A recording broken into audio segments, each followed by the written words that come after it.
എടുക്കേണ്ട രീതി എങ്ങനെയാ പറയണേ? അതിരാവിലെ 5:30 ഉദയത്തിന് മുമ്പേ എഴുന്നേൽക്കണം, തണുത്ത വെള്ളത്തിൽ കുളിക്കണം, ഉച്ചത്തിൽ ശരണം വിളിക്കണം, വിവാഹത്തിൽ പങ്കെടുക്കരുത്, മരണത്തിൽ പങ്കെടുക്കരുത്, ജനനത്തിൽ പങ്കെടുക്കരുത്, ഇഷ്ടവസ്ത്രം ഉപേക്ഷിക്കണം, ഇഷ്ടഭക്ഷണം ഉപേക്ഷിക്കണം, പാദരക്ഷകൾ ധരിക്കാൻ പാടില്ല, ബന്ധുജനങ്ങളുമായിട്ടുള്ള ബന്ധുത്വങ്ങളൊന്നും പാടില്ല.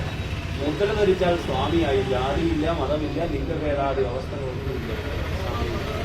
അങ്ങനെ 41 ദിവസത്തെ വ്രതമുണ്ടാവണം. ശരിക്കും പറഞ്ഞാൽ ഏറ്റവും ത്യാഗം ശ്രമിക്കുന്ന കാലഘട്ടം 41 ദിവസം. വേണ്ടപ്പെട്ടതിനെയെല്ലാം ത്യജിച്ച് വേണം 41 ദിവസത്തെ വ്രതം എടുക്കാൻ പറ്റും. ഇതിന്റെ കാരണം പറയണത്, ഒരു വർഷാന്തര കാലഘട്ടങ്ങളിൽ എന്തെങ്കിലുമൊക്കെ ദുശീലങ്ങൾ നമ്മളിലേക്ക് വന്നു ചേർന്നിട്ടുണ്ടെങ്കിൽ ഈ 41 ദിവസം കൊണ്ട് അതിനെ വിശേഷം ഇല്ലാതാക്കാൻ പറ്റും. 41 ദിവസം ഒന്നിനെ നമ്മൾ കൃത്യമായിട്ട് ഫോളോ അപ്പ് ചെയ്താൽ അത് നമ്മളൊരു ശീലമായിട്ട് പോകും. ഒന്നിനെ അൺഫോളോ ചെയ്താൽ ശീലമല്ലാത്തൊരവസ്ഥയിലോട്ടാകും. അപ്പൊ ഇങ്ങനെ 41 ദിവസം വ്രതമെടുത്ത് സ്വാമി അയ്യപ്പൻ മഹർഷി വ്രതത്തിനായിക്കൊണ്ട് എങ്ങനെ കാട്ടിലേക്ക് പോയോ അതുപോലെ കഥകളൊക്കെ കേട്ടിട്ടുണ്ടാവൂലേ? അയ്യപ്പൻ എന്തിനാ അവതാരം എടുത്തേ? എത്ര വല്ലായി മലയോട്ടം തുടങ്ങിയിട്ട് എത്ര പ്രാവശ്യം പോയി? ആരും പറഞ്ഞു തന്നിട്ടില്ല. മഹർഷി എന്ന് പറയുന്ന അസുര സ്ത്രീയെ ഇല്ലാതാക്കാൻ വേണ്ടിയിട്ടാണ് സ്വാമി അവതാരമെടുക്കുന്നത്. അയ്യപ്പൻ അവതാരം എടുക്കുന്നത് ശിവനും വിഷ്ണുവും ചേർന്ന് സംയോജിച്ച് അതിൽ നിന്നുണ്ടായ പുത്രനാണ് ഹരിഹരപുത്രൻ എന്ന് പറയാം. അപ്പൊ ഇവിടെ നമ്മളും പോകുന്നത് മഹർഷിയെ ഇല്ലാതാക്കാനാണ് പറയാം. മഹർഷി എന്ന് പറയുന്ന അവനവന്റെ ചിന്തയാണ്. ഇപ്പത്തെ മഹർഷി എന്ന് പറയുന്നത് നമ്മുടെ ഉള്ളിലുണ്ടാവുന്ന ചിന്തകളാണ്. നിങ്ങളെ ബാധിക്കുന്ന കാര്യമല്ല കേട്ടോ.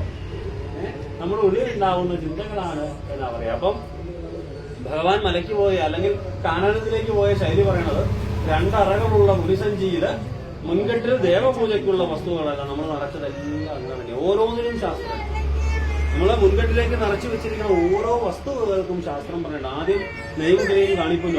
നെയ്മുദ്രയ്ക്ക് സങ്കല്പം നെയ്യിനെ ജീവനായിക്കൊണ്ടും മുദ്രയെ നാളികേരത്തിനെ ശരീരമായിക്കൊണ്ടും. ശരീരമാകുന്ന നാളികേരത്തിലേക്ക് ജീവനാകുന്ന നെയ്യ് ശരണം വിളിയോടുകൂടി നടക്കണം. നിശ്വാസം നിൽക്കുന്നവരെ എന്നിട്ട് അഹങ്കാരത്തിന്റെ ഉടമയാകുന്ന ശിരസിലേക്ക്. എന്തുകൊണ്ടാണ് ഇരുമുടി തലയെ വെച്ചുകൊണ്ട് പോകാൻ പറയണേ? തോളെ വെച്ചുകൊണ്ട് പോയാൽ പോലെ. അഹങ്കാരത്തിന്റെ ഉടമയാകുന്ന ശിരസിലേക്ക് അവനവന്റെ ജീവനെ നാളികേരത്തിലേക്ക് നിറച്ച് ഞാന് എനിക്ക് എന്റേത് 3 ചിന്തകൾ എവിടെ ഉണ്ടാവുന്നു അവൻ അഹങ്കാരത്തിനടിമയാണ്. ആരുടെ ഉള്ളിൽ ഈ 3 ചിന്തകൾ? എന്റേതെന്നുള്ള അഹമെന്ന ഭാവമുണ്ടാവുന്നവനും ഇത് എന്റേതാണെന്ന് എനിക്കുണ്ട് എന്നൊരു ചിന്ത ഉണ്ടാവുന്നു. ഞാനെന്ന ഒക്കെ അഹങ്കാരത്തിനടിമയാണ്. അപ്പൊ അങ്ങനെയുള്ള ആളുടെ ശിരസിലേക്ക് കാണിപ്പൻ എന്ന് പറയുന്ന 1 വർഷത്തെ സമ്പാദ്യം എന്നാണ് പറയുന്നത്. 1 വർഷം, അതായത് മലയ്ക്ക് പോയിട്ട് വന്നാൽ അവിടെ ഒരു കുടിക്കോ കാണിക്കോ വെക്കണം എന്ന് പറയുന്നത്. അതിട്ട് നിറച്ച് അതെല്ലാം കൂടെ കൊണ്ടു കൊടുത്തൊരു തരി പൊന്നാക്കി വെറ്റിലെ അടക്കുകയും ചേർന്ന് ദക്ഷിണ കൊടുക്കുന്നത് കാണിപ്പന്. അവനും മലനും ഈ മല ദൈവങ്ങൾക്കുള്ളതാണെന്നാണ്. മാളികപ്പുറത്താണ് ചെയ്യുന്നതെങ്കിൽ പോലും മല ദൈവങ്ങളെ പൂജിക്കാനായിരുന്നു അവനും മലനും വറപൊടി ചേർത്ത അവനും മലനും കൊണ്ടുപോകുന്ന ഒരു സങ്കല്പം അന്നുണ്ടായിരുന്നു. അപ്പം ഈ തരത്തിലെ കെട്ടുകളൊക്കെ നിറച്ച് നെയ്മുദ്രയൊക്കെ നിറച്ച് ഇരുമുടിയൊക്കെ തലയിലേറ്റി ത്യാഗം സഹിച്ചു പോകും അല്ലെ? ശരിക്കും ത്യാഗം സഹിക്കും. ഇന്ന് ത്യാഗങ്ങളൊക്കെ ഉണ്ടോ എന്നുള്ളത് സംശയമാണ്. അന്ന് ത്യാഗം സഹിച്ചാ പോയിരുന്നു. കാരണം കരിമല കയറിയ ഈ പെൺകെട്ടിൽ അരിയിടുന്നത് എന്തിനാ? അതിന് ശാസ്ത്രം പറയുന്നുണ്ട്. പോകുന്ന സ്വാമി തിരിച്ചു വരുന്നൊരു ഉറപ്പുമില്ല. വായിക്കരിച്ചിരുന്ന സങ്കല്പത്തിലാണ് 3 പിടി അരിയിട്ടുള്ളത്. അതായത് ബന്ധുജനങ്ങള് പണ്ട് കാലത്ത് അരിയിടുമ്പോൾ മുത്തശ്ശിമാരൊക്കെ നിന്ന് കരയും ഭയങ്കരമായിട്ട്. കാരണം അന്ന് അവർക്ക് അതിന്റെ കാര്യങ്ങൾ അറിയാമായിരുന്നു. നമ്മളിലേക്ക് അത്രയും ബോധം വരണില്ല എന്നുള്ള ആ കാര്യം. എന്തിനാ അരിയിടുന്നതൊരു ബോധം അവർക്കുണ്ട്. അപ്പോൾ വാക്കരിച്ച് എന്ന രീതിയിലാണ് 3 പിടി അരിയാണ്. പണ്ടൊരു പേടിയുണ്ടായിരുന്നു. വ്രതം തെറ്റിയ പുലി പിടിക്കും. അതൊരു അച്ചിട്ടായിരുന്നു. വ്രതം തെറ്റി അവിടെ പുലി പിടിക്കുന്നൊരു പേടിയാണ്. കാരണം പണ്ട് വീട്ടിലൊക്കെ വെച്ചാൽ കെട്ട് നിറയ്ക്കണം. അന്നേരപ്പോഴേ കെട്ട് നിറച്ച് പുറത്തോട്ട് ഇറങ്ങുമ്പോഴേ ഫോട്ടോയും തിരിച്ചു വെച്ചൊരു നിലവിളക്കിലെ ഒറ്റ തിരി കൊടുക്കുന്നുണ്ട്. പോയിട്ട് തിരിച്ചു കൊടുക്കുന്ന തിരി അവിടെ അണയാതുണ്ടാവണമെന്ന് വിശ്വാസം. അണഞ്ഞു കഴിഞ്ഞ സ്വാമിക്ക് എന്തോ വലിയെന്നുള്ളതായിരുന്നു. അന്നത് സത്യവുമായിരുന്നു. ഇന്ന് പുലിക്ക് പേടിയാണ് നമ്മളെ. അന്ന് അപ്പോഴേ പിടിക്കും, നമ്മൾ പിടിക്കും. അത്രയും സാഹചര്യങ്ങൾ തമാശയാണ്. അത്രയും സാഹചര്യങ്ങൾ മാറിപ്പോയി. അപ്പൊ ഇങ്ങനെ ഇരുമുടിയൊക്കെ നിറച്ചുകൊണ്ട് പിൻകെട്ടിലൊക്കെ നടക്കുന്നതൊക്കെ നമുക്കുള്ളതാണ് കേട്ടോ പറയുന്നത്. പിൻകെട്ടിൽ എവിടെയായിരിക്കും? പിൻകെട്ട് എവിടെ വെച്ച് കഴിക്കാം? അത് നമുക്കുള്ള. പണ്ട് കാലത്ത് അരിയും ഭക്ഷണം വെക്കാനുള്ള സാധനങ്ങളും പാത്രം വരെ വെച്ച് കിട്ടിക്കൊണ്ട് പോകുന്ന ചരിത്രം ഉണ്ടായിരുന്നു. അപ്പം അത് പിൻകെട്ട് എവിടെ അടിക്കാന്ന് പറയാം. അപ്പൊ ഇങ്ങനെ ത്യാഗങ്ങളൊക്കെ സഹിച്ച് കരിമല താണ്ടി നീലിമല താണ്ടി ഒമ്പയൊക്കെ കടന്ന് 18ാം മണിക്ക് ചോട്ടിച്ചെല്ലുമ്പോൾ അവിടെ എഴുതി വെച്ചിട്ടുണ്ട് തത്വമസി. അതാണ് ശരിക്കും ശബരിമല ദർശനത്തിന്റെ ഫലം. നീ എന്തിനെ തേടുന്നുവോ അത് നിന്റെ ഉള്ളിലുള്ളത് സ്വാമി തന്നെ. അയ്യനെ കാണാൻ എന്നെ കാണാൻ നീ ഇങ്ങോട്ട് പോരണ്ട, ഞാൻ നിന്റെ ഉള്ളിലുണ്ട്. അപ്പൊ പിന്നെ എന്തിനാ പോണേ? ഇതിനെ എത്രയും ത്യാഗം സഹിച്ച് മല പോണേ? അപ്പൊ ആ 18 പടികൾ പറയുന്ന ഒരു ശാസ്ത്രമുണ്ട്. ആദ്യത്തെ 5 പടികൾ കയറുമ്പോ 5 ഇന്ദ്രിയങ്ങളെ നിയന്ത്രിക്കാനുള്ള കഴിവുണ്ടാകണം. കണ്ണ്, നാക്ക്, മൂക്ക്, തൊക്ക്, ചെവി ആകുന്ന 5 ഇന്ദ്രിയങ്ങളെ നിയന്ത്രിക്കാനുള്ള കഴിവ് ഉണ്ടാകും. 41 ദിവസം കൊണ്ട് നേടിയെടുക്കേണ്ട കാര്യങ്ങളാ. അടുത്ത 8 പടികൾ കഴിയുമ്പോൾ അഷ്ടരാഗങ്ങളെ നിയന്ത്രിക്കും. കാമവും ക്രോധവും മാത്സര്യവും കുശുമ്പും അസൂയയും വിടുമ്പും ബിംബും ഇത്യാദി ചിന്തകളാകുന്ന അഷ്ടരാഗങ്ങളെ നിയന്ത്രിക്കാനുള്ള കഴിവുണ്ടാക്കിയെടുക്കണം. അടുത്ത 3 പടികൾ കയറി 8, 5, 13 പടി അങ്ങോട്ട് കയറി കഴിയുമ്പോൾ തന്നെ ഉണ്ടാവുന്ന എന്താണെന്നറിയോ? നമ്മളൊന്ന് ഉഷാറാകുന്ന പറയാം. 13 രാഗങ്ങളെ നിയന്ത്രിച്ചാൽ ഉഷാറായി. പിന്നെ കിട്ടുന്ന ഗുണങ്ങളാ 3 ഗുണങ്ങളുണ്ട്: രജോ ഗുണവും തമോ ഗുണവും സത്വവും. മനുഷ്യത്വം. അടുത്ത 2 പടികൾ കഴിയുമ്പോൾ ജ്ഞാനവും അജ്ഞാനവും എന്ന ബോധം ഉണ്ടാകും. ഈ 18 കാര്യങ്ങൾ ഉണ്ടായാൽ അവിടെ സ്വാമി എഴുതി വെച്ചേക്കുന്നതും പറഞ്ഞു വെച്ചേക്കുന്നതും സത്യമാണ്. ഇതാ അപ്പൊ ശബരിമല ദർശനം കൊണ്ട് ഉണ്ടാവേണ്ട അല്ലെങ്കിൽ കിട്ടുന്ന അനുഗ്രഹം എന്ന് പറഞ്ഞാൽ തന്റെ ഉള്ളിലിരിക്കുന്ന മനുഷ്യത്വം എന്ന ദേവനെ തിരിച്ചറിയാനുള്ള കഷ്ടപ്പെടുന്നവനെ സഹായിക്കാനും പാപങ്ങൾ ചെയ്യാതിരിക്കാനും ദുരിതപ്പെടുന്നവനെ നമ്മൾ വലയ്ക്കാതിരിക്കാനുമുള്ള മാർഗം അല്ലെങ്കിൽ ഒരു വഴിയാണല്ലോ ശബരിമല ദർശനം. നിന്റെ ഉള്ളിലിരിക്കുന്ന എന്നെ ഈശ്വരൻ എന്ന് പറഞ്ഞാൽ എന്താ? അനശ്വരമായത്. നമ്മുടെയൊക്കെ ചിന്തകളിലെ മനുഷ്യത്വമാണ് ഈശ്വരൻ, അല്ലെ? ഈശ്വരനെ ആരും നേരിട്ട് കണ്ടിട്ടില്ലല്ലോ, ആരും കണ്ടിട്ടില്ല. നമ്മളുടെ ഉള്ളിലെ മനുഷ്യത്വമാണ് ഈശ്വരൻ എന്ന് പറയുക. അപ്പൊ ആ മനുഷ്യത്തെ ഉണർത്തിയെടുക്കാനായിരിക്കണം ഇത്രയും ത്യാഗം ശരിക്കും മതി. അപ്പൊ സമയം കാണാനല്ല പോവുക, തന്റെ ഉള്ളിലിരിക്കുന്ന ഈശ്വരനെ തിരിച്ചറിയാനാണ് ഓരോ അയ്യപ്പന്മാരും മല ചവിട്ടുമ്പോൾ എന്നുള്ള ബോധമുണ്ടാകണം. നിങ്ങൾക്കങ്ങനെ ഇല്ലാന്നല്ല, ഇതാണ് കാര്യം എന്ന് പറഞ്ഞു ഗുരുസ്വാമി ചെയ്യേണ്ട കാര്യമാണ്. അതായത് കന്നിക്കെട്ട് നിറയ്ക്കുമ്പോ കഥ പറയണ കൂട്ടത്തില് കഥകൾക്കൊപ്പം തന്നെ പറയണം ഇതിന്റെ ശാസ്ത്രം എന്താണ് ശബരിമല ദർശനം കൊണ്ടുള്ള ഫലം, നിങ്ങൾക്ക് ഉണ്ടാവേണ്ട ഗുണം.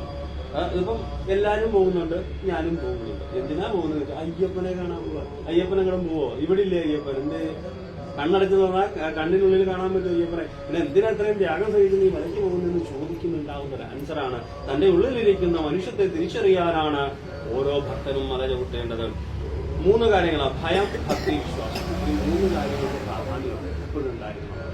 ശ്രദ്ധിച്ചാൽ മതി. ഒരു ആവതും ഇല്ലാത്തവനൊക്കെ ശരണം വിളിച്ചിട്ട് അതുപോലെ മല ചവിട്ടും.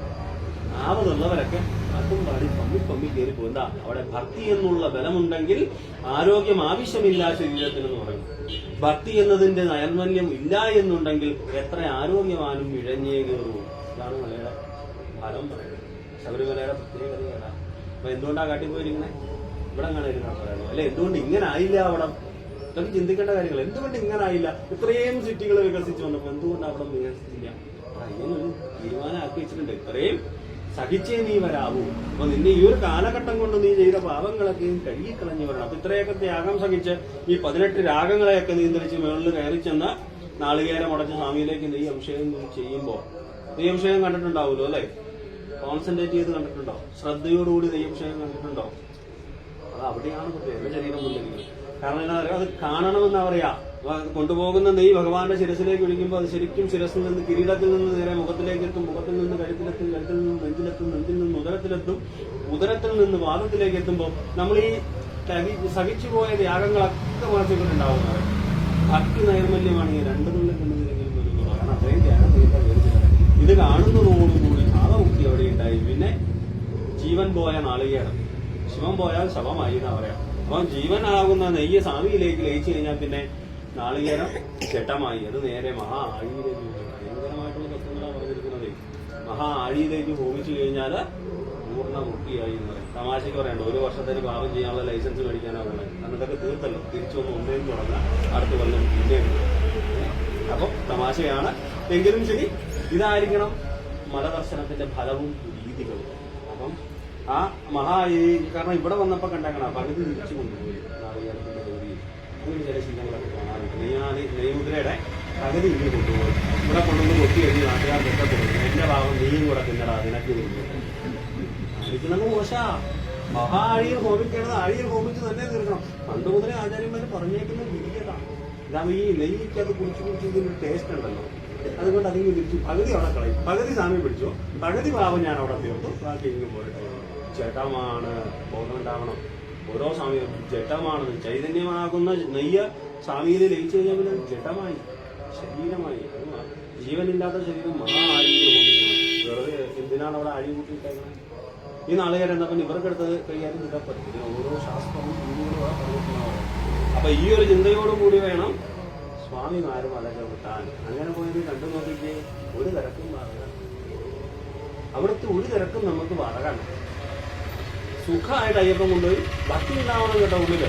അങ്ങോട്ട് വരുമ്പോൾ ഈ സ്വാമി എന്താ ഇങ്ങനെ നിൽക്കുന്നത്, അയ്യോ ഞാൻ മടുത്തേ, ഇങ്ങനെയൊക്കെ പറഞ്ഞ് ഒരു കാര്യം അവിടെ നടക്കുക. സ്വാമി പറയാം എന്നാൽ ഇത് ഇറക്കി വന്നാൽ മതി, അവിടെ ഇരിക്കുക, മടുത്തൊക്കെ മാറിയിട്ട് വന്നാൽ മതി. ഒരേ മനസ്സോടുകൂടി ഒരേ ശരണം വിളിയോടുകൂടി കയറി പോകാം. അപ്പം ഈ ഒരു ചിന്തയോടുകൂടി മല ചവിട്ടിയാല് പൂർണ്ണമായിട്ടുള്ള അനുഗ്രഹം ഉണ്ടാകുമെന്നുള്ളത്. അപ്പം ശബരിമലയ്ക്ക് പോകേണ്ട കാരണവും കാര്യവും ഇതാണ്. തന്നിൽ നിൽക്കുന്ന ദുശ്ചിന്തകളെയൊക്കെ ഇല്ലാതെ, മഹർഷിയാകുന്ന ദുശ്ചിന്തകളെയൊക്കെ ഇല്ലാതാക്കി തൻ്റെ ഉള്ളിലിരിക്കുന്ന ഈശ്വര ചൈതന്യത്തെ തെളിച്ചെടുക്കാനാവണം ഓരോ ഈ ഒരു ചിന്തയോടുകൂടി മല ചവിട്ടുക, സ്വാമിയെ കണ്ടു തൊഴുക, നെയ്യഭിഷേകം കണ്ടു തൊഴുക, പൂർണ്ണ അനുഗ്രഹവും